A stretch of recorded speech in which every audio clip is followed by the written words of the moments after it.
Hello and welcome to the latest edition of the Codcast. I'm Andrew Snaith. Sam Bailey touching field now. He's looking to play one through there. Chance for Lancaster. Good save by Bland with Evangelinos having a go. It's Collins now. Got Rivers on the left to use. He's just in from the left-hand touchline. Jarrett Rivers comes inside with the ball on his right foot. He's going to try it. Jarrett Rivers! Oh my word! Jarrett Rivers! What a strike that is! And only his fourth start of the season, and there is the quality that he can produce. Gets the ball from Sam Collins, he cuts inside onto his right foot. Lewis Hawkins turns on it, then gives it to Haswell again by the centre circle. That was a late challenge scoring, yep. It's a straight red for no hesitation there, was there? Well, I mean, what a ridiculous challenge to make as well, by the way, jumping in two-footed on Hawkins. Jake Charles now for the Seaside, has moved it to Jarrett Rivers in the penalty area now on the right. Rivers just turns back on it before assessing his options, chips it towards the post there, off the bar, down to Timon. How was nobody scored there? Hawkins does a lovely ball to Jarrett Rivers. Rivers now for Whitby. Just comes inside, gets the effort away, save. Timon follows in, and that one's wide as well. Yeah, it's fallen into Dom Lawson, lays it off first time. That's 1-1. Side-footed effort past Shane Bland by Dylan Thompson. We talked about Whitby getting sloppy. I was just going to say, last week you wouldn't know who has 10 men and who doesn't. Yeah. It's own worst enemy. Yeah. But we again, it's something we spoke about before the game, or I certainly did. There's a ball sent forward by Lancaster here and take him down.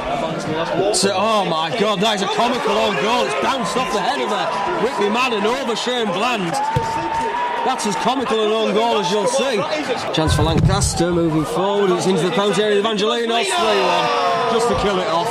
Taken down by Gal. There's the full-time whistle. Commentary, of course, from Paul Connolly and Liam Ryder from This Is the Coast Extra and the Whitby Town media team. I'm pleased to say that both Paul and Liam join me this evening to look back on that game. It was a bit of a rollercoaster ride, to say the least, for Blues fans, Paul. It wasn't the best afternoon in the end for anyone from a Whitby Town persuasion, and ultimately, a very, very frustrating, very disappointing, almost just a bit. I don't really know, a little bit almost anger-inducing the way that we sort of threw it away in that last 15 minutes of the game. Everything was in front of us on around 75 minutes. On the afternoon, we were 8 points clear of the drop zone with a game in hand, and everything was looking good at 1-0. Lancaster were down to 10 men, and then all of a sudden, I've never quite seen a team capitulate like that for a while. We just decided we were going to be the masters of our own downfall, and once I think I referenced it on the radio of once Matty Timon missed one gilt-edged chance, and then he missed the next one, and I think a reference that we don't want to be paying for that one. And then a few minutes later, it's one apiece, and then after that, it's almost comically in the fashion that we've gone 2-1 down. Yeah, I'm still a little bit flabbergasted, to be honest with you. It amazes me that we've managed to throw that one away like we did do, and. Yeah, we could have been out of sight. It was a good sort of committed, battling sort of performance in the first half. I thought Lancaster were the better team, but I thought we competed well, and obviously we got our noses in front. And then, to throw it away like that is absolutely crazy. Quite frankly, I think you can probably tell from my voice and the way I'm talking about it is I'm still in a bit of disbelief. Yeah, I mean, it was a strange game in so many respects. Lancaster definitely had the better of the first half. We then find ourselves going in ahead after an absolute power driver out of nothing from Jarrett Rivers. Beautiful goal. And at such a great time as well, seconds before half time. We then get into the second half. We have the sending off, which seems like, well, maybe it is our day. They've got sent off. And I have to say, while it was a rash, silly challenge, I've seen yellow cards for those before, and I actually wasn't immediately thinking, well, he's off. And then the rest of the match, the last 11 minutes, absolutely bizarre, some of the stuff. Some of the poor defending. I mean, I have to say that I thought the equaliser was actually a really nice piece of play with the back heel and the first time finish.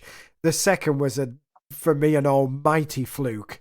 And the third, we were caught out on the break, and you can almost forgive that right at the end. But I mean, Liam, it was after looking so hopeful at the start of the second half with the red card, it really did break down into a real afternoon to forget. Yeah, I mean, I think on commentary you probably came across with the red card. You think there, like you say, you sort of feel that that's going to be really what puts the game well and truly in Whitby's favour. And after that, those two massive chances for Matty timing, they're ultimately what we're looking back on now as what have really cost us the game effectively in a way. I know that the defending was quite farcical at times, particularly the own goal, which you mentioned there. But just one of those has to go in, doesn't it? It's only 2-0, completely different game. But why is it 1-0 despite Lancaster being down to 10? They've always got that chance, and I think I said to Paul after the game yesterday as well. Just remember a couple of seasons back under Nathan Haslam where Whitby actually had a spell of playing with 10 men for quite a few matches, and they went on to win quite a few of them. So sometimes it can give you that bit of a leg up, but I think really from a Whitby point of view, to concede 3 goals in such a short space of time against 10, it's not really acceptable. And Lee Bullock, his interview's a belter. I really like the way he's come across in that, and showing that he's not just going to hold back and accept it. He obviously the players need telling, and I'm sure that a lot of them will know, to be fair, that they can't afford to do that in games, particularly at this stage of the season, because the reality is a win and you've got a good cushion, but all of a sudden you lose that game and you're really getting dragged back in amongst it once again at the bottom. So it's, I think, really any level of football that just shouldn't happen. But you've got to give credit to Lancaster, because I think when they went down to 10, it didn't let their heads drop. Obviously they know they've been let off, but you wouldn't know really which team had the numerical advantage towards the end. No, indeed. I was going to say, I've got a few perspectives on that actually as well. But I'm sure we've got plenty to talk about from Saturday's game. But yes, Liam mentioned that interview from Lee Bullock. Let's hear it right now. Well, Bully, it's finished. Whitby Town 1, Lancaster City 3 this afternoon. Proper definition of throwing that one away there. That was possibly the worst 40 minutes of 11v10 you could probably find in the history of football. It was criminal. Saying to Paul there, we've just threw a grenade in the relegation battle from being almost home and dry to sucked right back into it. It was pathetic, basically. I've never seen a group of players crumble under the expectation of being an extra man up. Yeah, and that first half was particularly disappointing, because you'd probably argue that Whitby were perhaps second best in terms of the chances, but that goal from Jarrett Rivers just before half time, it really gave a chance and a platform to build on there. Yeah, I just said them there from the talk at half time, which was positive. Everything we asked, the effort, the endeavour, the battle, it was there, and we scored a great goal and we finally found some quality. And yeah, half time over the moon, what an opportunity. Second half we started slow, then we got an absolute leg up with the lad getting sent off, and from there it looked like all we want to do is battle. We just want to go in a where there's no quality needed. Fortunately, when there was a bit of quality needed and we needed to get on the football and take responsibility, no one was willing to. We just wanted to kick it into Matty Timon and let him have a battle with their centre halves and see what happened. You've got yourself and Jason on the bench having to actually shout for lads to get in positions to receive the football. It was worrying, really worrying, that under that, it's even pressure, 11v10 at home, and we just couldn't do it. No, and as well, even when you had, playing against 10, Matty Timon, you mentioned him there, but he had two sort of massive gilt-edged chances really, weren't it? Jake Charles as well, just before the first one went right, and you think if they go in 2-0, makes it a bit of a more comfortable afternoon for you out there, but all of a sudden just throwing it away. Yeah, they've got to hit the back of the net. He's at the back of the last few. They're haunting us, no question about it. He's just been told that, but that doesn't excuse the chaos after it. They'd probably had a couple of warning shots before that. they came to life with 10 men. They stood up and be counted. We done the opposite. It's, you're helpless on the side, just trying to get a bit of control, get on the ball and use the football. We just didn't. We turned it into a 50-50 game and ended up looking like we had 10 men and they had 11.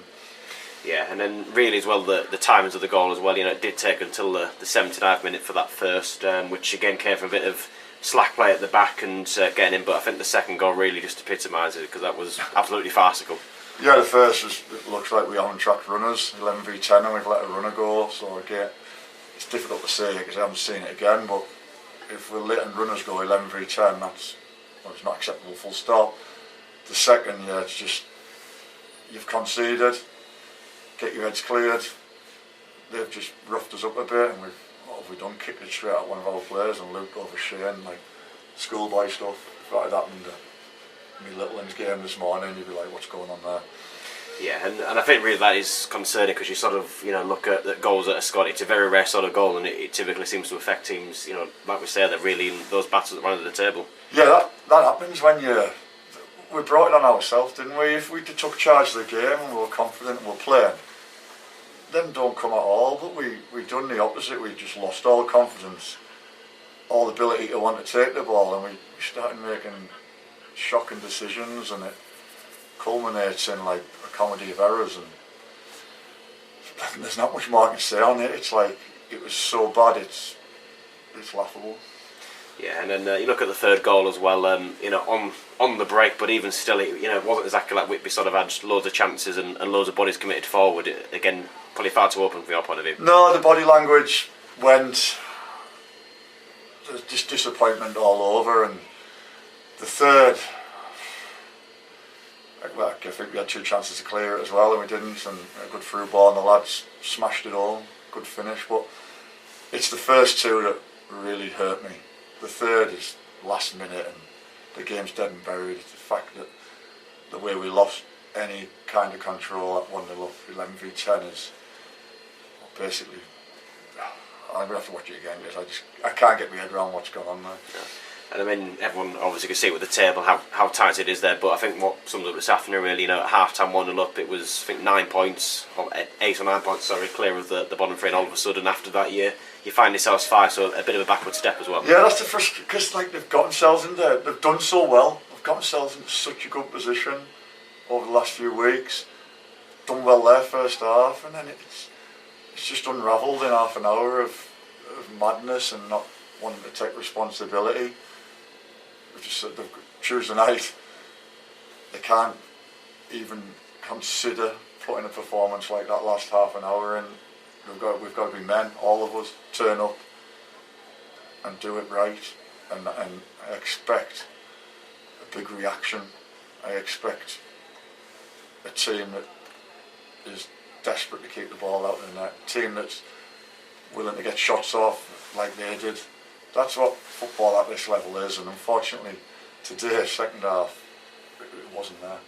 No, and I guess really that message is going to be the preparation for Tuesday, isn't it? Because you're not going to have a chance to train beforehand really. It's just straight into it, and try and have what's happened this afternoon in your mind and be sure not to do it again. Yeah, that's probably the benefit, is we've got no time to dwell on it. We've got to come out here Tuesday night against Ashton, and it's gone now. We've got to come out the team that I know we can be, the team that they are. Take responsibility, don't be afraid. We've got to go and find 3 points.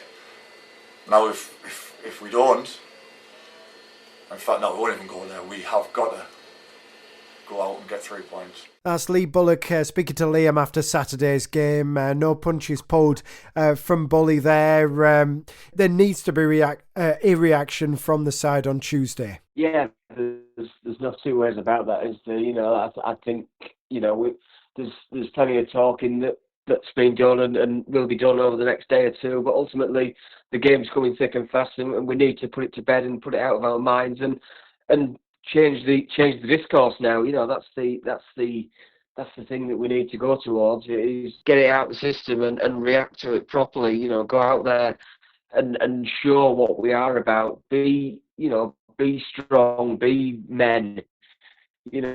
go out there and fight and make sure you do everything, you do your basics, and you go out there and you enact the game plan, and you get everything that you can control right where you can get it. It's absolute non-negotiable now from Whitby's point of view. And look, we've been here in the season as well. We can't go without sort of looking back to the Stocksbridge game. I think I mentioned it to you two in our group chat, in that that wasn't obviously, that was a worse performance on the whole for 90 minutes, that game, don't get me wrong. But in terms of where we're at and in terms of where everything's at, I don't think we're a million miles from there. And if you look after that match, I think we lost 1 in 8 after that game, because we got a reaction. We went out there, we pulled our socks up, and people took responsibility. And that's ultimately the thing. People need to go out on the field and take responsibility now and show what they're about, because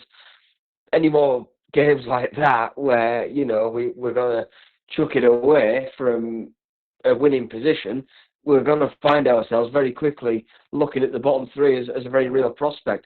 Tuesday night, there's not a bigger chance to put some distance between ourselves and the bottom 3, and ultimately from where we were in Saturday's game, which was a goal ahead and a man ahead, so to speak.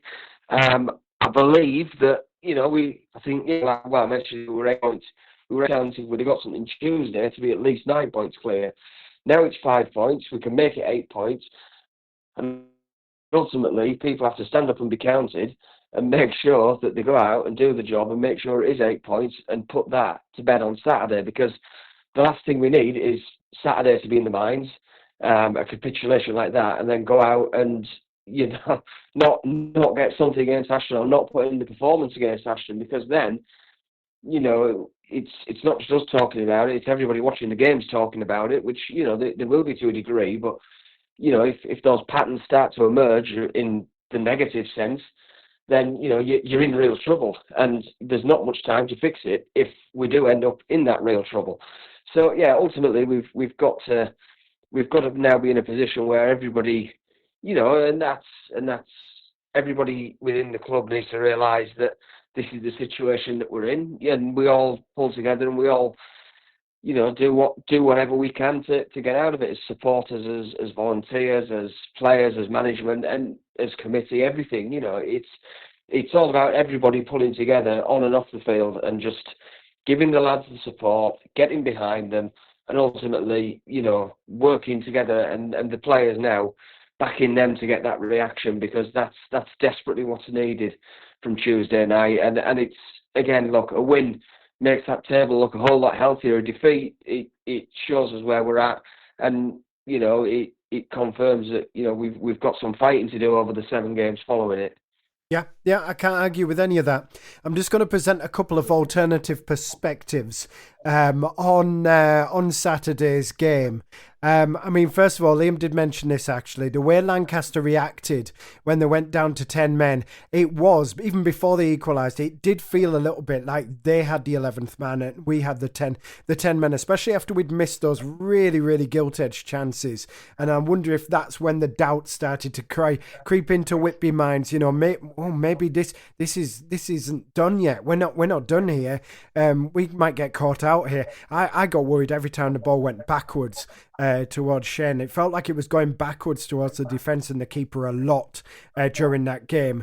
Thankfully there wasn't a catastrophe that way. But I thought Lancaster reacted extremely well. And I also think what helped them counteract that problem with the extra man, they made 5 substitutes. They used every one of those substitutes. And tellingly, I thought, for those 2 goals they got back quickly in a matter of minutes, both of them, it involved the substitutes. 2 of the substitutes combining for the first goal, and then I think the last touch coming off the man who set up the first goal for the very fortuitous second. But I just thought they had those resources, and to be completely honest, we didn't have that. We had who can really change the game off the bench with the Blues. Maybe 1, maybe 2 substitutes used. We didn't have those resources, and I thought that was telling, Liam. Yeah, it was. I mean, we looked at the squad beforehand, and I know we've had a few players leave over the last few weeks, but as well. Just having one player suspended. Leighton Watt example there, that we had. Does sort of leave you a bit shorter, doesn't it? We saw Jarrett Rivers come in, who I think that was the right call to bring him in. He played in his favoured position out wide, and quite frankly, he obviously got the goal, and I think Oran had a very good game. But just sometimes just one player being out can make quite the difference. And you look at the bench, obviously you got we had James Harris and Adam Gell who both came on. But yeah, other than that, it was sort of like, well, who's going to come on here and make a difference? Nathan McGinley, he's a centre half. You'd only bring him on maybe for a bit of extra height, but apart from that, really, sort of looking at thinking, well, who's actually going to impact this game? And unfortunately, that's something we didn't have the luxury of yesterday. So yeah, and Lancaster, flip side, they did. I mean, Dylan Thompson came on, didn't realise he was a centre half as they were describing him in the post match interview. But yeah, good finish from him. He gets one goal, of course, and just generally, just that energy boost, I think, is what it mainly was. That they had 5 outfielders on, and they were able to use all of them, and I think really that extra energy made up probably for the loss of Bobby Bjork in the midfield for them. But yeah, it's just funny how it works out, isn't it? Because you sort of look at Lancaster's squad, and perhaps a lot of experience in there, but probably on a par with Whitby in terms of maybe the ability in there. But yeah, sometimes just simple things like that, having those extra options can make the difference, and it certainly benefited the away side yesterday. It was. I'm sure we could pick the bones out of Saturday's game all day, but for reasons of timing, we're going to end a discussion of that on a positive note as Paul caught up with the scorer of that spectacular Whitby goal, Jarrett Rivers, earlier on. So, Jarrett, we're speaking the day after the game against Lancaster City, a 3-1 defeat for the Seasiders, and ultimately it was... plenty of positive signs in terms of the battle and the application in the first half, but after it went to 10v11, it started to seemed to come unstuck a little bit. Yeah, I think obviously I don't think we're great first half, but we're well in the game. Competing well. Obviously went in 1-0 up. Then I think when Lancaster went down to 10 men, we just thought it was going to be easy. Like we could just stroll around, and we thought we were just going to cruise the rest of the game. But obviously Lancaster were a decent side, kept asking us questions, kept putting the ball, and they fully deserved the win. Yeah, absolutely. Obviously, you mentioned there about going ahead just before the break, Jarrett. Obviously, it was your goal that separated the two sides at the break. I mean, that was one for the collection book, wasn't it? Yeah, it was obviously a good strike. Happy with the goal, obviously, but yeah, at the end of the day, it doesn't mean anything if you don't get any points on the board, does it? So it's it's a decent strike. Happy with it, but it's means nothing. But obviously, for yourself, it's been a very frustrating season, Jarrett. You've sort of found yourself on the sidelines, through sort of not injury, but health related issues. Obviously, you've managed to find a couple of starts. I believe that was only your 4th start of the season. But in terms of the return from those 4 starts, 2 goals, it's a good time for you now to sort of show what you're all about, isn't it? Yeah, hopefully, obviously, it's not went the way I wanted to this season, but I can't dwell on that. And on a personal note, it's good to just get me first 90 minutes of the season under my belt. Although being March, it's obviously later than I wanted it, but it's hopefully just this last 6 weeks of the season and just put a little bit of a run together in terms of playing a lot more minutes and build that sharpness and match fitness up, and hopefully just keep us away from the relegation zone. Yeah, and from a personal point of view for yourself as well, obviously you earned a lot of plaudits yesterday, not just because of the goal, but you were sort of involved in the action pretty much non-stop. You put in a very good performance, and I mean, I think probably frustrating for yourself in that you maybe could have even had an assist, and it could have potentially been 2-0 at one point when Whitby missed a couple back to back. Yeah, we had some clear-cut chances, but I just think we didn't deserve to get anything out of the game. It was simple as that. You know what I mean? Lancaster fully deserved it, but the good thing is at least we did create chances though. But we need to be a lot better when, especially 11v10. I think the gaffer's already hit the nail on the head in his post-match interview, like we were nowhere near good enough. Like, do you know what I mean? Players not wanting the ball, like including myself. Like, and I thought I could have done a little bit more getting the ball second half when they went out with 10 men and things like that, and just we were kind of trying to play out probably a bit too much when we haven't been doing that. But like I think the movement needs to be better to get the ball. But it's obviously a lot of things we didn't do well, like when they went out with 10 men. But the good thing is we've got a game on Tuesday to try and put that behind us, which is a positive instead of having to wait another week. Yeah, absolutely. Yeah, Tuesday night, Ashton United, the visitors to the Toll Bar Express Stadium, and like you say there, it's kind of good in a way that it doesn't give you too much time to dwell on Saturday, does it? Yeah, exactly. Yeah, like obviously you have, instead of having the full week to kind of dwell on it, you've just got to get straight back in the action, and it's a lot better. I'd certainly rather play Saturday, Tuesdays, and just play games rather than just training all week. But like as I say, all of us need a reaction. Like it wasn't good enough, and we owe the fans one, I think, after that second half performance.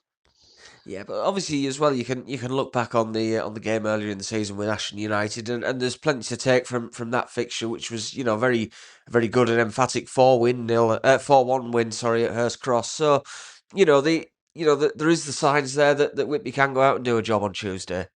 Yeah, like we've obviously I obviously missed that game, but earlier in the season we've obviously beat them quite obviously a comfortable win, and other teams we beat comfortably, so we obviously can score goals. Do you know what I mean? But yeah, it's like we need a reaction. Obviously, we probably missed late a bit on Saturday as well. Do you know, like his energy and his creativity as well. But rest of us have got to step up Tuesday. That's Jarrett Rivers speaking to Paul. Great strike from him on Saturday, and as the lads have mentioned, a very good performance, I thought, as well, and hopefully more to come from him on Tuesday night. That's where we go now. It's Ashton United at the Toll Bar Express Stadium, 7:45 kickoff. Please be there if you can be there. Booster budget update.